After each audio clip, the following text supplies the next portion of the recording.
family, religion, friendship. These are the three demons you must slay if you wish to succeed in business. This is a video about Mr. Burns and the modern economy. In case you've been living under a rock, Montgomery Burns is a character from the animated show The Simpsons. He is the richest man in the Simpsons' hometown of Springfield, running the nuclear power plant along with his sycophantic assistant, Smithers.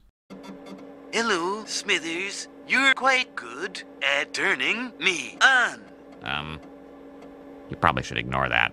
The main thesis of this video is that the depiction of Mr. Burns is a disturbingly accurate analogue of the modern rich and powerful.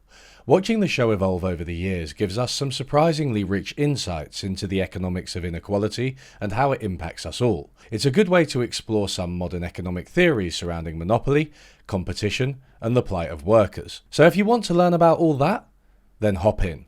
I said hop in. I watched every Burns-centric episode in preparation for this video. It's a tough job, but someone's got to do it. I realised that many of the most highly regarded episodes revolve around Mr. Burns and the nuclear power plant one way or another. My partner pointed out that's because good stories need a villain, and if the show does have an antagonist, it's Burns.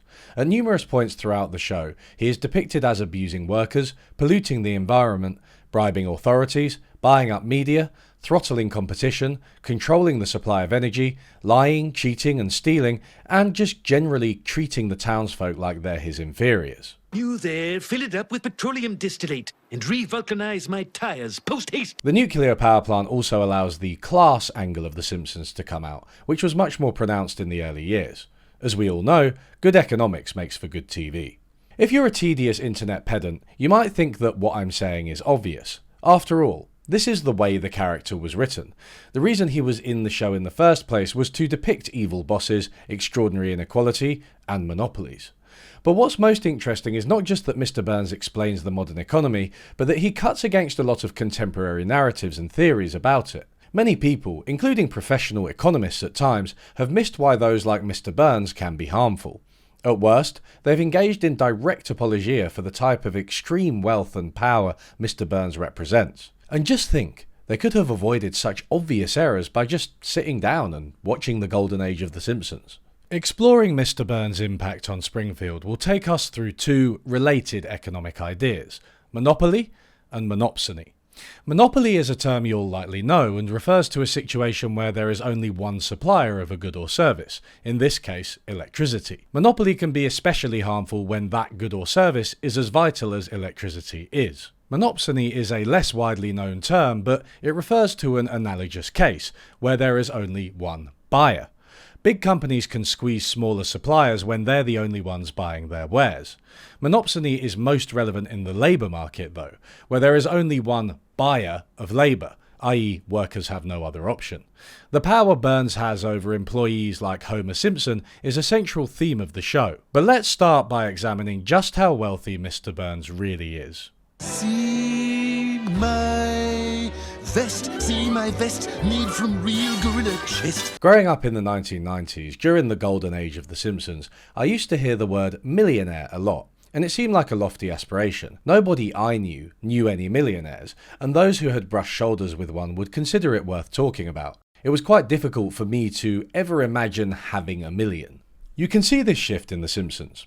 During the early years, Mr. Burns was regularly referred to as a millionaire. Millionaires see Montgomery Burns. He was certainly a multi-millionaire, and in one of the most famous early episodes, he bets exactly $1 million on a baseball game with a fellow member of the Millionaires Club. Eventually, Burns was taken to a better hospital where his status was upgraded to billionaire. The earliest episode I could find using that word was the 1999 Series 10 episode Monty Can't Buy Me Love, where Burns is contrasted with fun-loving billionaire Arthur Fortune. By 2008, Burns was attending not a millionaires club but a billionaires retreat, which included figures like Mark Zuckerberg, Bill Gates and Richard Branson. In a telling illustration of the shift from millionaires to billionaires, at the end of the episode, Burns' net worth drops slightly below $1 million, and he is punished by being sent to the millionaires camp, exclaiming, Just kill me now. When The Simpsons began as its own show in 1989, the number of billionaires in the world was 198, and they were collectively worth $435 billion. By 2026, there were 3,428 billionaires, over 17 times as many, collectively worth $20.1 trillion, almost 50 times as much. I had a viral short that made this point. You can see the shift in focus from millionaires to billionaires in popular culture. Ooh, he card reads good. And it prompted a few critical questions. First, is this explained by inflation? No. If the worth of billionaires had simply increased with the US Consumer Price Index, today it would be over 15 times lower.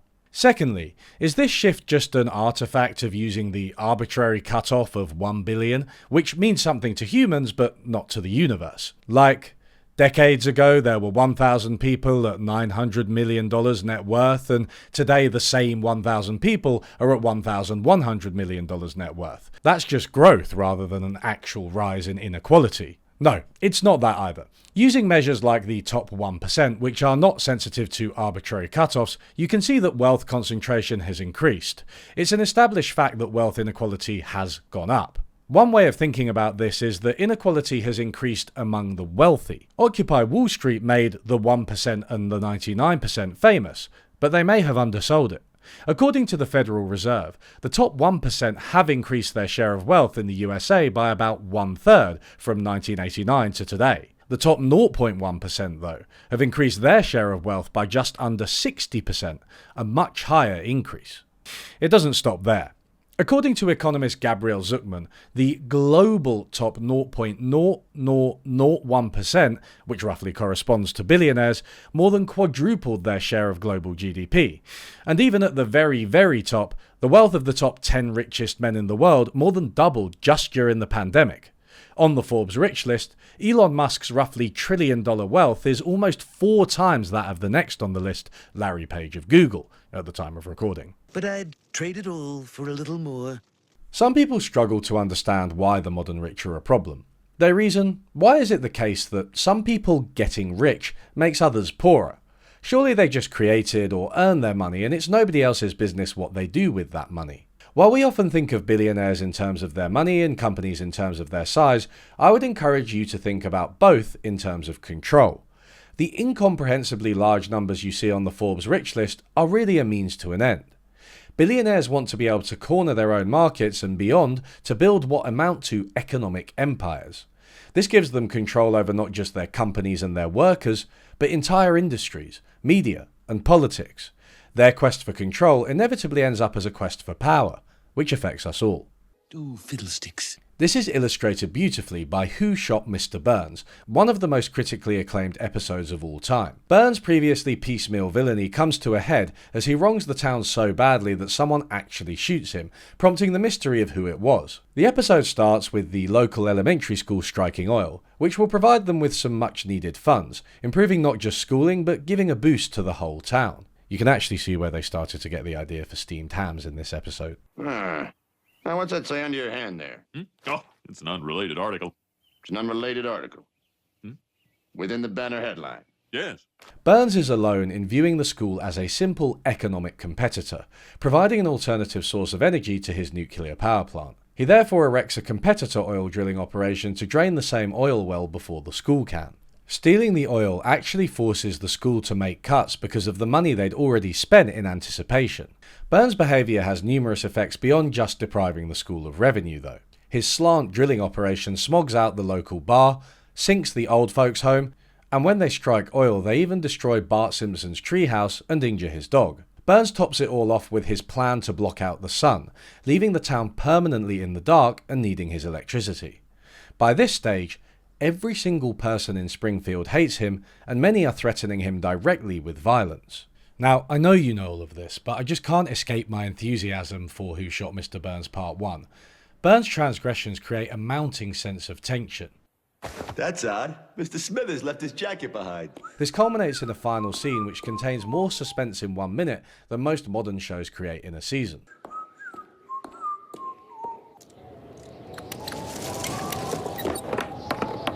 Where is everybody?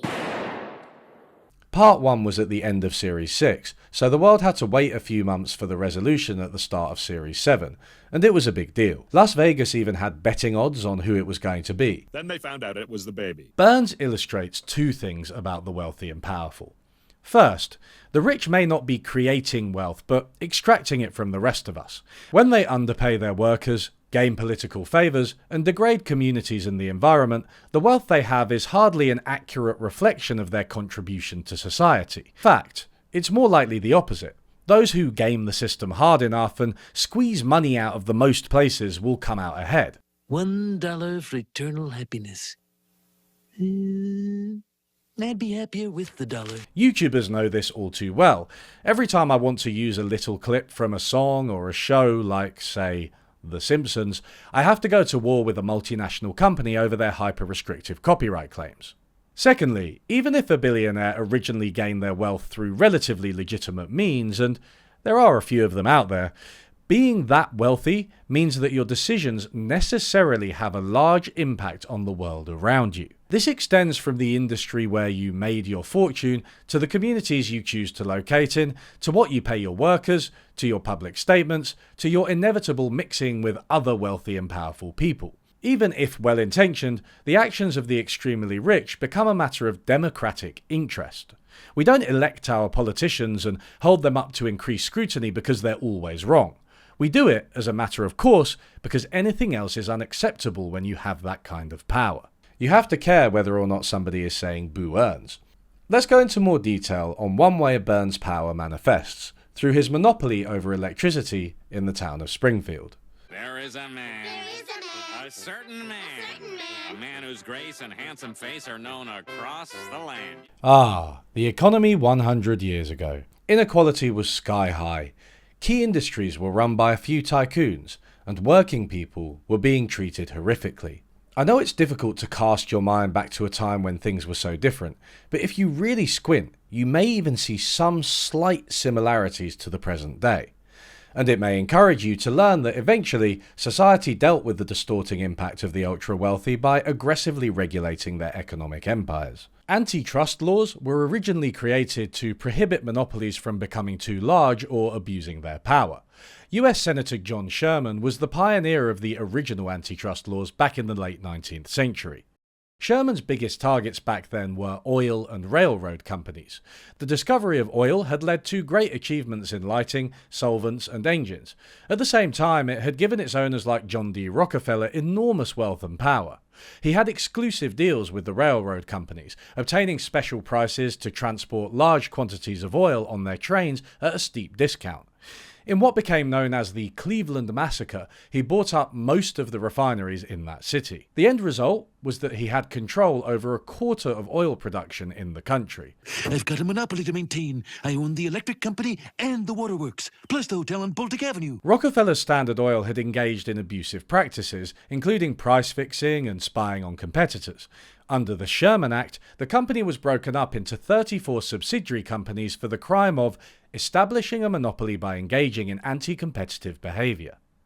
Arguably, though, the big question at stake was less the specific wrongs that Standard Oil had wrought, substantial though these were, and more the dominance it had over the market in the first place.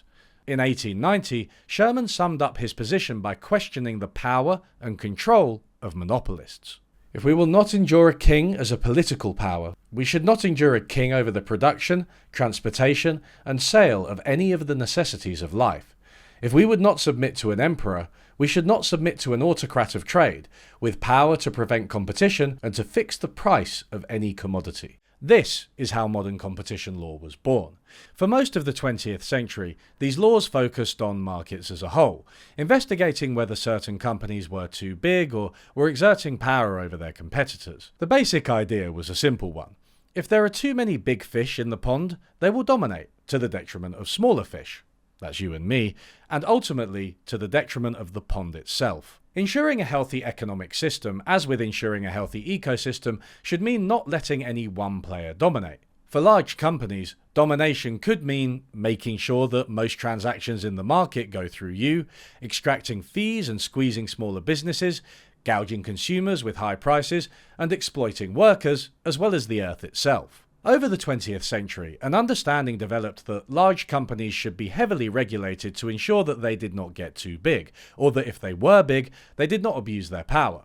President Teddy Roosevelt helped to pioneer the trust-busting approach in the US and broke up monopolies like Standard Oil. I wanted to learn more about trust busting. Take that, Standard Oil! Okay, technically it was actually Taft who broke up Standard Oil. Taft, you old dog.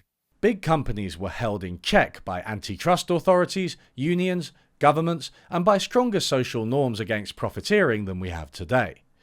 The latter became especially important after the catastrophe of World War II, and a general spirit of togetherness reigned from 1945 to 1973, for some people. This all started to change in the 70s and 80s, when a new school of thought emerged that didn't see monopolies or rich people as much of a problem. The founding text was a 1978 book, The Antitrust Paradox, by the legal scholar Robert Bork. Bork, incidentally, is the same man whose Supreme Court nomination went down so badly that his surname became a verb, to balk someone. No, my son is also named Bork. Bork argued that the only legitimate goal of antitrust was what he called consumer welfare, which in practice narrowed down to one thing: low prices. The theory behind this saw monopolies as a problem mainly because they raise prices above the competitive level. A monopolist controls the whole market and exploits its position by gouging consumers while holding back output, so you get less of a good at a higher price, which is not what economists would call an efficient outcome. Regulation should therefore focus on whether prices are low and not much else. Size was not automatically considered to be a problem, contrary to the Sherman school of antitrust. If the price was low, the market was right. Now, here's the thing. I've watched all of the Golden Age Simpsons episodes countless times. I can tell you with some confidence that rarely is the nefarious influence of Burns supposed to be through high prices. Instead, his monopoly is depicted through his mistreatment of workers and residents, Is that him?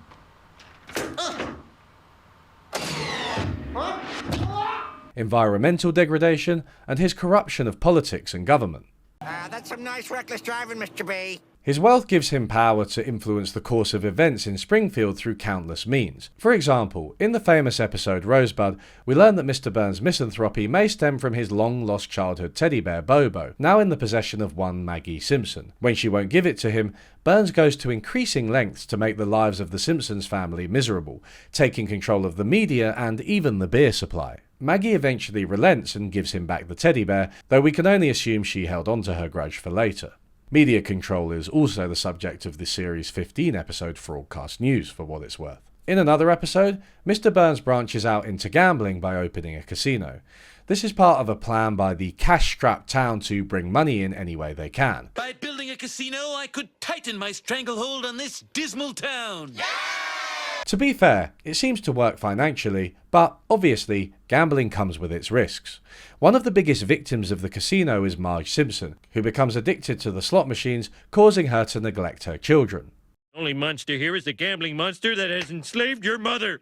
I call him Gamblor, and it's time to snatch your mother from his neon claws! On his part, Burns becomes reclusive and germophobic, obsessively watching and monitoring the gamblers, which illustrates how wealth and power can also isolate those who possess them, a theme also explored when Bart briefly becomes Burns' heir. Bartholomew, you don't need him. In yet another episode, Mr. Burns loses his plant to German buyers for $100 million. This was only season 3 when $100 million was still a lot of money. He is now wealthier than ever before, but no longer powerful. He quickly discovers that without his plant, he has no respect. His former workers no longer fear him, so he resolves to get it back. What good is money if you can't inspire terror in your fellow man? When he goes to buy it back, he discovers that the Germans are desperate to sell his dilapidated, dangerous plant. Upon discovering their weak hand, he offers them half of what they paid him for it. Burns just never resists exploiting an opportunity. There is one episode in season 24 where Burns releases the hounds on a group of economists with percentages on their back to randomly select a rate hike, and it comes out at 17%, a hike which has an immediate negative impact on the town. So, price gouging does feature every so often, and it was actually mentioned by John Sherman back in 1890. But ultimately, much of Burns' objectionable behaviour occurs through mechanisms other than overcharging people. Very well, it's time for your bribe. Now, you can either have the washer and dryer where the lovely Smithers is standing, Or you can trade it all in for what's in this box. His monopoly gives him control over the industry and over the town. These are the same mechanisms neglected by the Chicago School of Antitrust. Am I really suggesting that the writers of a children's cartoon had a better grasp of the problems with monopoly power than multiple Nobel Prize-winning economists? Yes. In the real world, the starkest example of the trend towards market dominance has been Amazon, which now has an unprecedented degree of control over multiple, interconnected industries. Jeff Bezos started selling books online in the 1990s, and there are famous pictures of him surrounded by books in his makeshift 1997 warehouse. Hey, wait a minute! Bezos' early choice of books is instructive for how he wanted Amazon to operate. It did not stem from his love of books, but because, in his words, there are more items in the book category than in any other category, by far. The largest libraries in the world could hold maybe 150,000 or so books, but an internet bookshop could hold millions in warehouses. Bezos saw that the internet was growing at an enormously fast pace, which, together with the volume of books in the world, made the growth potential of an online bookshop virtually unlimited. Since its birth in 1997, Bezos' vision of a complete library has basically been fulfilled.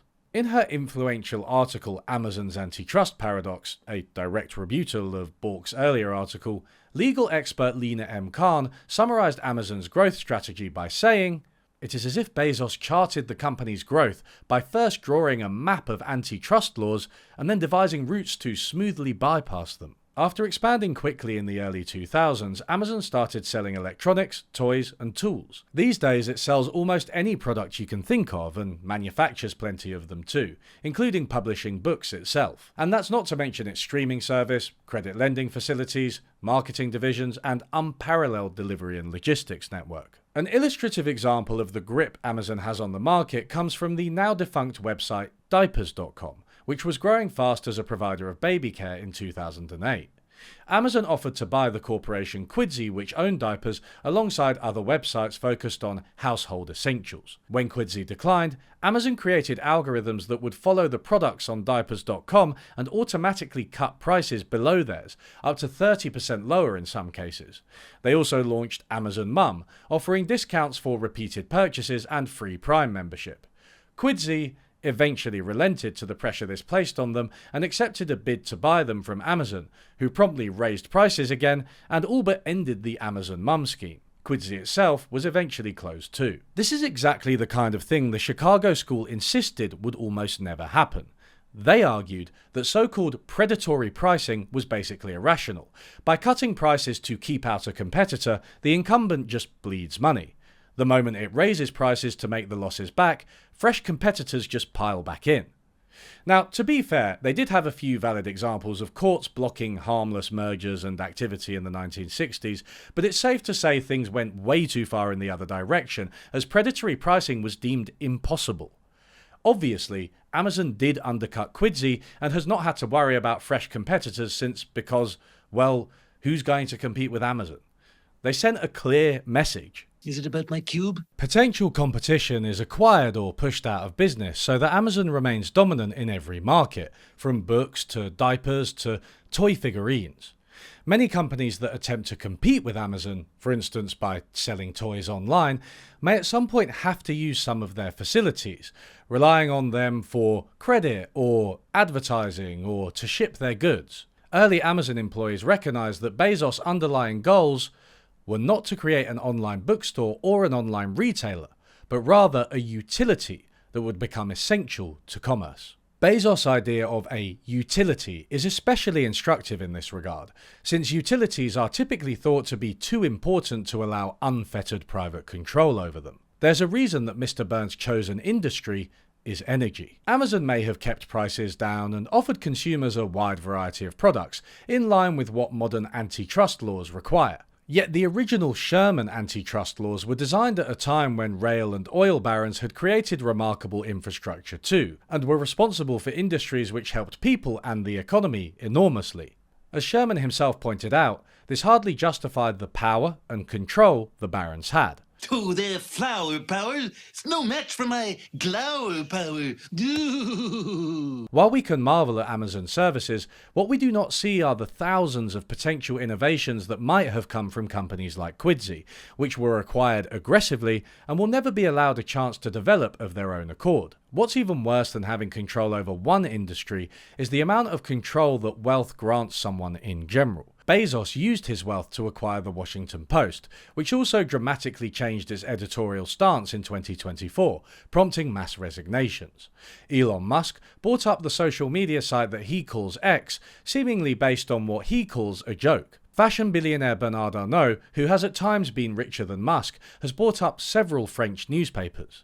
This is all straight out of the Burns playbook. Economic power in one industry means more than just power over prices. It means power over suppliers, competitors, and workers. It also extends far beyond the industry where a monopolist makes their money. It impacts media, politics, and government. In principle, this influence could be benign, but in practice, it almost never is. There's no reason that the goals and aims and incentives of billionaires line up with those of the rest of us. And despite a level of influence rivaling that of elected politicians, billionaires are not accountable to the general public in the same way. So the insidious impact of monopoly and wealth is far-reaching. But if you follow economic theory, I have slightly conflated two things in this section, because technically, Mr. Burns' power over workers raises a slightly different question. I now want to drill down a bit into monopsony and the impact of the nuclear power plant on workers and pay by looking at the plight of one Homer Simpson. Simpson, Homer Simpson, he's the greatest guy in history. Mr. Burns' nuclear power plant is clearly the primary employer in Springfield. There are other jobs around, such as working in shops or restaurants, but if you wanted a 9-to-5, relatively well-paid, permanent position which gave you a house, a pension, and the ability to support a family, you'd need to work for Mr. Burns. This lack of flexibility is illustrated poignantly in the episode And Maggie Makes 3, which along with Who Shot Mr. Burns 1 is a contender for the best episode of all time. Homer and Marge recall the time they found out they were pregnant with Maggie. Prior to this, the family had reached a point of financial security where Homer was able to ditch his boring, unrewarding job at the power plant to go and work in his worst paid but much more fun dream job, the bowling alley. Homer leaves the nuclear plant in style, finally telling Mr. Burns to shove it and playing his head like a bongo. He's getting a pretty good sound out of that guy. Yet, when Marge finds out that she's pregnant for a third time, Homer has the stark realization that he literally has to go crawling back to his old job. Never one to shy away from twisting the knife, Burns puts up a plaque saying, "Don't forget, you're here forever." The episode starts by the kids asking why there are no pictures of Maggie in the house, and the show ends with the answer.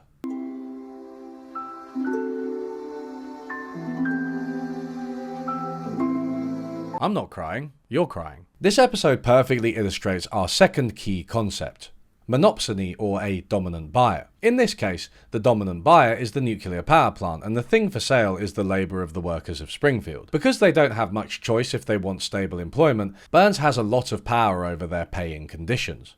One big employer in a small town in America is the illustrative example of a monopsony employer in economics. In fact, the Springfield nuclear power plant fits the definition of monopsony so perfectly, it makes you wonder if the writers had taken a couple of econ classes. The plight of humble workers like Homer Simpson is the subject of a recent book by the acclaimed economist Dube, who has been looking into the economics of wages and work for decades. In The Wage Standard, Dube sets forward a vision for how the US and other economies can set policies such that all workers get their just desserts and are able to support themselves financially. Through study after study, Dube concludes that most employees find themselves under monopsony conditions and are therefore underpaid because of the power their employers have over them. Although most areas do not literally have only one major employer like in Springfield, it's a good metaphor for how employment is experienced. This leads us to one of those debates in economics where I have to explain to you that economists assume something very wrong and dumb for a long time until reality eventually popped the academic bubble and they had to acknowledge that something closer to common sense was right. It's Kearns, stupid. In the last section, the wrong and dumb thing was that monopolies only matter because of high prices rather than because of general dominance and anti-competitive behaviour. In this section, the wrong and dumb thing was that labour markets were competitive and that workers could move jobs fairly easily, meaning their pay would roughly correspond to their productivity and what the employer could afford. The market matched the right people to the right job. You know, a kind of get on your bike message. I grew up in the 30s with an unemployed father. He didn't riot. He got on his bike and looked for work. If you want a better job, get into your escape pod and find one. I like to put my feet up. Over the past few decades, a lot of evidence has mounted that there are just too many things that give employers power for labour markets to be competitive, even in situations where there are quite a few employers and workers have some choice. These include substantial costs of searching for, interviewing for, and moving jobs, lack of information surrounding potential opportunities, tacit collusion. Dube recounts the case of Steve Jobs emailing the CEO of Google, Eric Schmidt, to ask him to call off a recruiter. Non-compete agreements, which legally bar workers from moving to competitors. Workers are larger in number, employers are fewer. Workers have to work to make ends meet, employers can last a little longer. Loyalty to a given job, team, or company makes many workers reluctant to leave, even for a pay rise. The final nail in the coffin of the anti-monopsony arguments has been the debate over the minimum wage. If wages are set by competitive markets, then the prevailing wage is the right wage, determined by good old demand and supply, and attempts to intervene will distort it and lead to unemployment. That's because you're forcing wages to be higher than employers can reasonably afford, given how productive workers actually are. In contrast, in a monopsony situation with a dominant employer, a minimum wage will actually reduce unemployment as well as increasing wages, at least up to a point. This is the research that Dube and co have been absolute trailblazers for, and the results are clear. Across massive datasets with over 100 minimum wage changes compared across states using cutting-edge methodology, increasing minimum wages does not increase unemployment within reasonable ranges. Employers are typically able to bear the cost of higher wages, improving the plight of low-wage workers without major drawbacks. I've discussed this whole debate in a lot of detail on this channel multiple times, so I'll let Dube explain it in his own words. Employment has evolved very similarly in these 30 states that have raised their minimum versus the 20 that haven't. And you can track this over more than a decade at this point. So this is very compelling evidence that the minimum wage strategies that have been pursued have actually been successful at raising wages, reducing inequality, especially in the bottom half of the wage distribution, without really any visible employment effects. I will add that research like Dube's partially reaffirms the get on your bike message, just from a less condescending angle. Most people in employment do underestimate their outside options, and those in bad jobs often don't realise how bad they have it. If you find yourself in a tough job, it's not your fault, but it might be worth taking a serious look at other options if you haven't already. Can't a man walk down the street without being offered a job? Workers who move jobs typically experience sizable increases in pay and/or job satisfaction. In other words, be more Homer. Did you hear me? I said I quit, Monty! Now, a sharp viewer may object that Homer wasn't really a minimum wage worker at the power plant. More likely, he was on minimum wage at the bowling alley. It was only under Mr. Burns that he had sufficient pay to support his family, which is exactly why he had to go back in Maggie Makes 3. So is this whole debate even relevant for him? The answer, of course, lies in another of the best Simpsons episodes. Now do last exit to Springfield.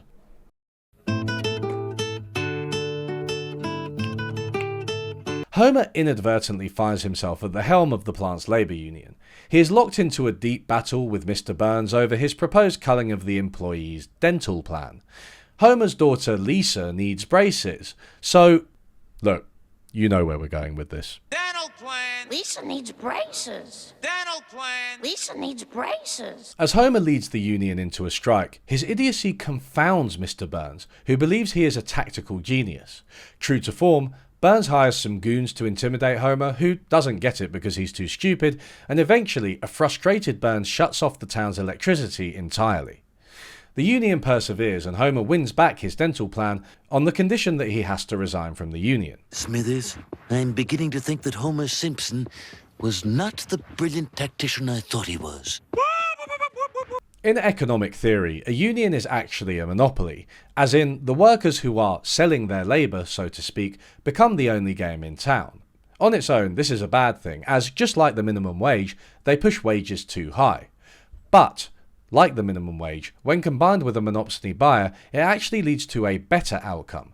The reason Mr. Burns doesn't want to increase wages is because doing so will give workers ideas, rather than because it will have a notable impact on his operation. The economist John Kenneth Galbraith once called unions a countervailing power to big companies like the nuclear power plant, an arrangement which was another part of the post-war consensus. Dube and his co-authors find again and again that increasing wages just doesn't really have that much of an impact on a company's bottom line. It turns out in some ways, a relatively similar profitability can come from a fairly wide range of strategies. And this is actually what we have seen evidence of as companies have sometimes, for a variety of reasons, chosen to move to a different strategy. It actually hasn't changed profit that much. Unfortunately, the USA and other countries have seen huge declines in unionization over the past few decades.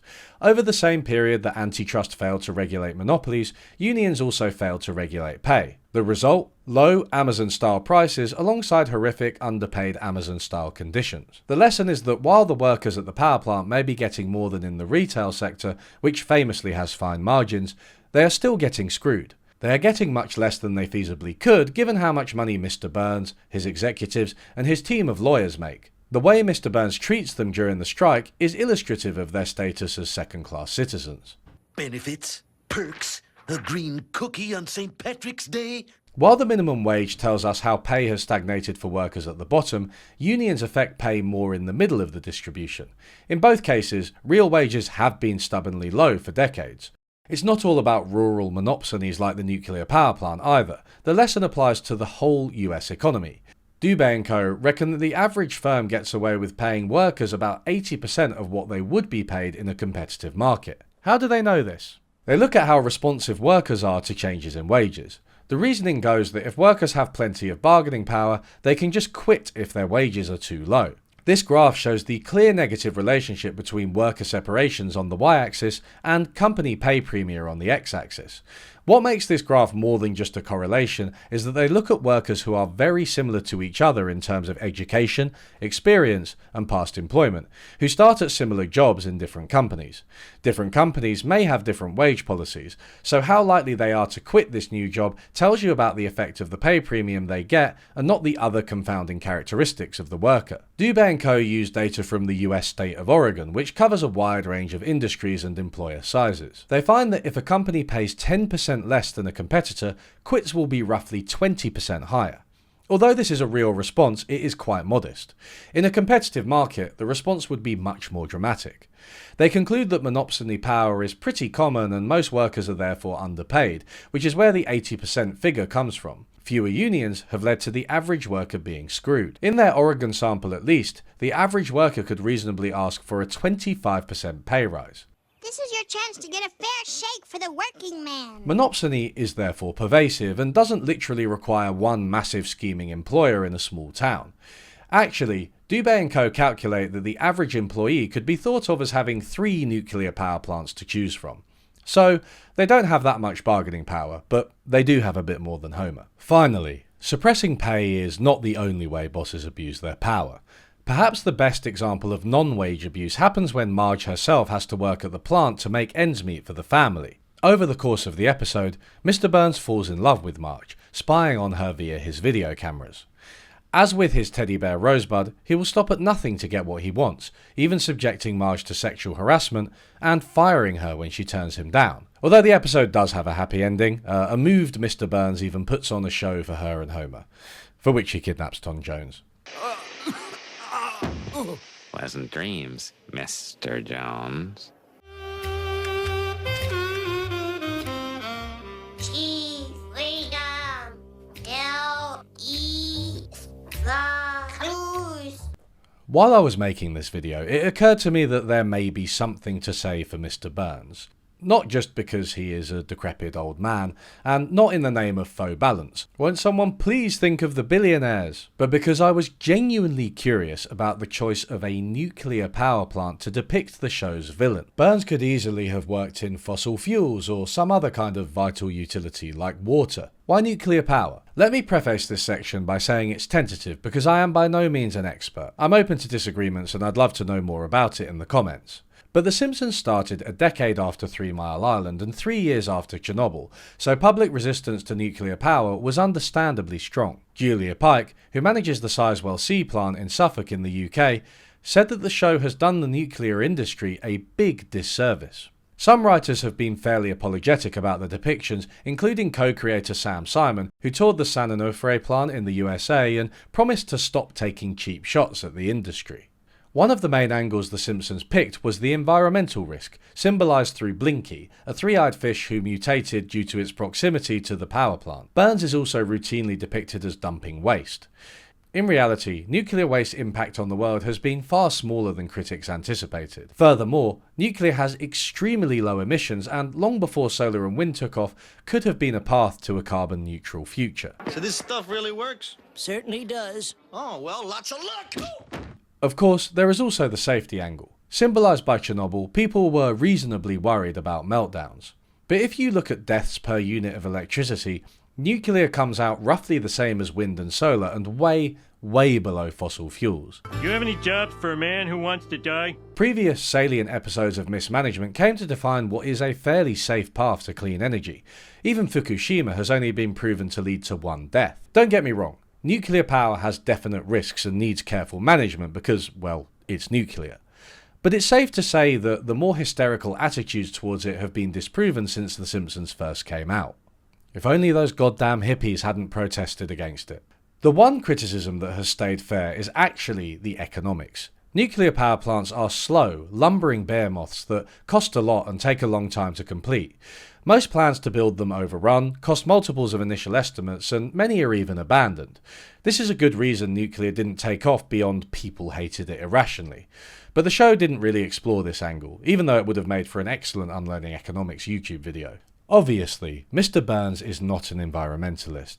He had no trouble drilling for oil when the opportunity came up. Oh, so Mother Nature needs a favour. Well, maybe she should have thought of that when she was besetting us with droughts and floods and poison monkeys. Nature started the fight for survival, and now she wants to quit because she's losing. In The Old Man and the Lisa, he goes completely broke, which leads you to actually feel sorry for him for a while. He recruits Lisa to help him rebuild his empire, who makes him promise he will only do it via recycling. Through some hard work, he goes from picking up litter, to running a small business through the retirement home he once sank, to opening the Little Lisa recycling plant, to buying the nuclear power plant back. Lisa is delighted that she has helped him get back on his feet with an environmentally friendly business until she discovers his new product, slurry. Earlier in the episode, she taught him how to free sea life from those plastic things that hold packs of cans together. No, I'm not Googling what they're called. And he got the wrong idea. This leads her to a telling conclusion. You're still evil, and when you're trying to be good, you're even more evil. What's most peculiar is that Burns legitimately does not understand the problem. Pigs need food. Engines need coolant. Dynamiters need dynamite. I'm supplying it to them at a tidy profit, and not a single sea creature was wasted. Burns is a businessman through and through, and he will always be like this. It could be nuclear power, it could be oil, it could be recycling, it could be a home delivery service. He will always find something to exploit, whether it's workers, the environment, or the town itself, and run with it. In season 26, Elon Musk appeared on the show.